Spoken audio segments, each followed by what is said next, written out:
नमस्कार। श्रीमद् भागवत गीता और जिंदगी, प्रस्तुति 58, अध्याय 2, धर्म का जन्म। श्लोक संख्या 53। भावार्थ। अनेक प्रकार की फल अर्थात श्रुतियों को सुनने से विक्षिप्त हुई तेरी बुद्धि जब समाधि में निश्चल और स्थिर होकर ठहर जाएगी, तब तू समत्व रूप योग को प्राप्त होगा।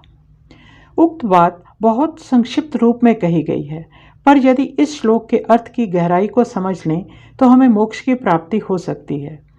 गीता में जो भी कहा गया है वह एक बात को समझाने का प्रयास है, अर्थात जो भी ज्ञान श्री कृष्ण द्वारा अर्जुन को दिया गया है वो क्यों दिया गया। प्रश्न यह उठता है कि क्या हम किसी कथा कहानी के दृश्य को समझने का प्रयास कर इतिहास को समझने का प्रयास कर रहे हैं, या फिर किसी घटना विशेष का विश्लेषण।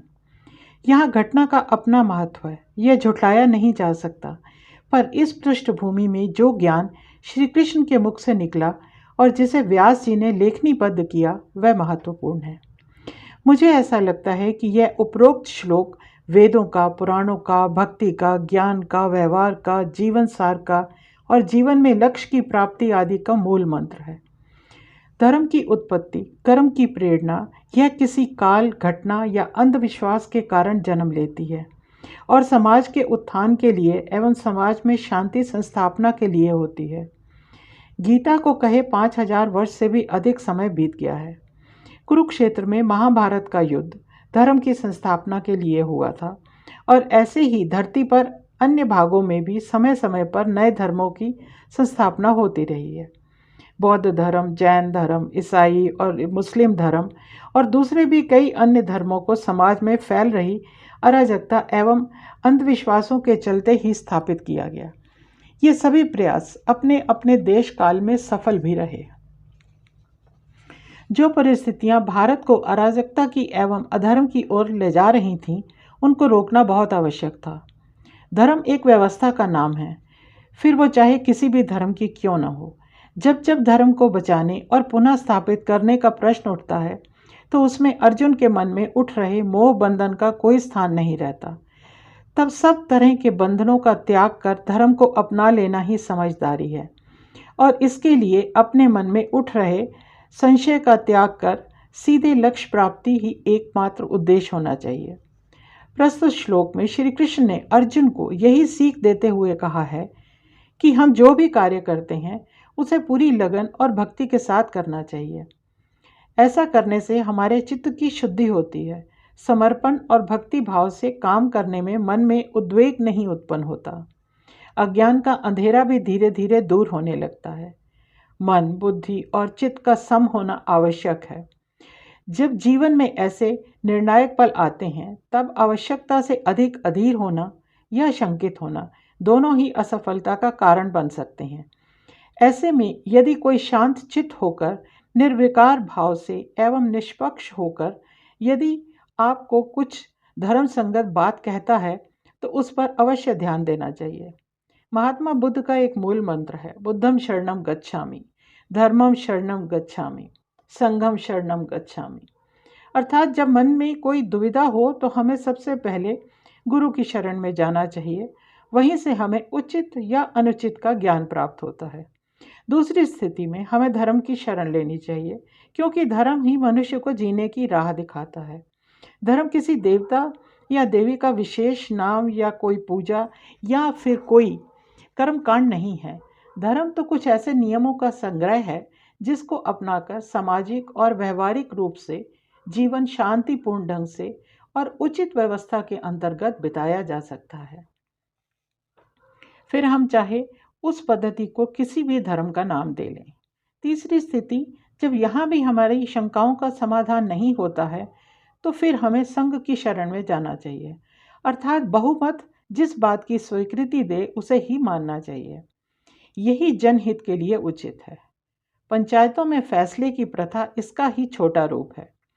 जब कोई किसी भी कष्टपूर्ण स्थिति या दुखद परिस्थिति में शंकाओं और समस्याओं से घिर जाए तो शांत मन से पहले सही गलत का विचार करना चाहिए या किसी से परामर्श करना चाहिए, और जब तक सारे संशय दूर ना हो जाएं, प्रयत्न करते रहने में कोई बुराई नहीं है।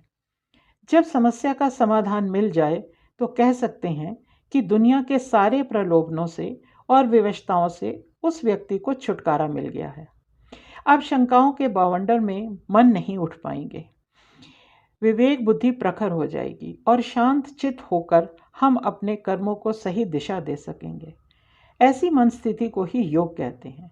श्री कृष्ण ने अर्जुन को जब कर्म योग का ज्ञान दिया तो उसे कहा था कि जब भी वो अपने मन के संशय दूर करने के लिए उनसे कोई प्रश्न पूछेगा तो कृष्ण उसका मार्गदर्शन अवश्य करेंगे, फिर वो प्रश्न उचित हो या अनुचित, अर्थात तत्कालीन परिस्थितियों के अनुकूल या प्रतिकूल उत्तर उसे तब भी मिलेगा। एक सच्चे मित्र और महान ज्ञानी पुरुष की यही आशा की जाती है। विश्वास को व्याख्या की आवश्यकता नहीं होती, बस विश्वास होना चाहिए। यही अपेक्षा कृष्ण को अर्जुन से थी। कुरुक्षेत्र में कही गई सारी बातें धर्म का पालन करने के लिए अर्जुन को समझाने का प्रयत्न है।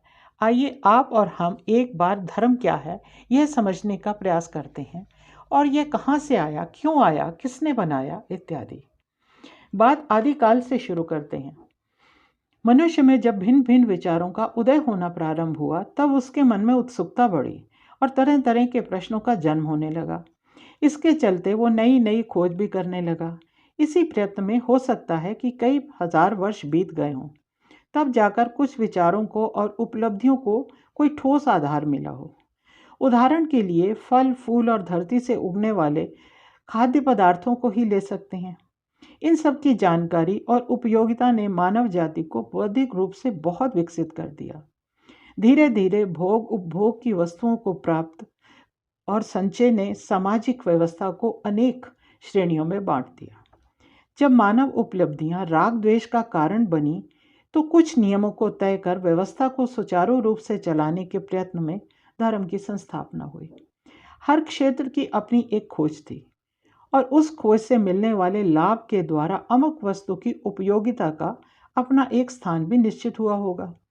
जब नियमों ने धर्म का स्थान ग्रहण कर लिया तो मानव अपने लिए बनाए गए नियमों की रक्षा भी अपने आप करने लगा।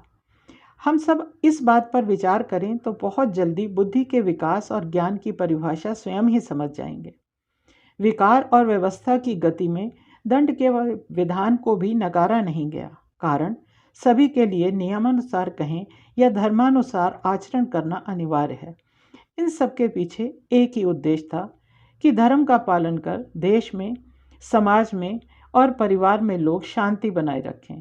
पर हम यह देख भी रहे हैं और समझ भी रहे हैं कि ऐसे प्रयत्न जल्दी ही बिखरने लगते हैं। एक कहावत है कि अति हर चीज की बुरी होती है। महाभारत अति की विलासता का परिणाम था। कौरव स्थापित धर्म का पालन न कर अहंकार में चूर अपनों पर ही अत्याचार करते रहते थे। अधीरता के कारण कौरवों के मन में द्वेष उत्पन्न हुआ और पांडवों के मन में अनुराग। इसलिए हमने देखा कि अर्जुन को उसके धर्म की राह पर लाने के लिए श्री कृष्ण ने अपने मित्र को निश्चल और स्थिर बुद्धि से विचार करने को कहा। धन्यवाद। नीरा वसीम।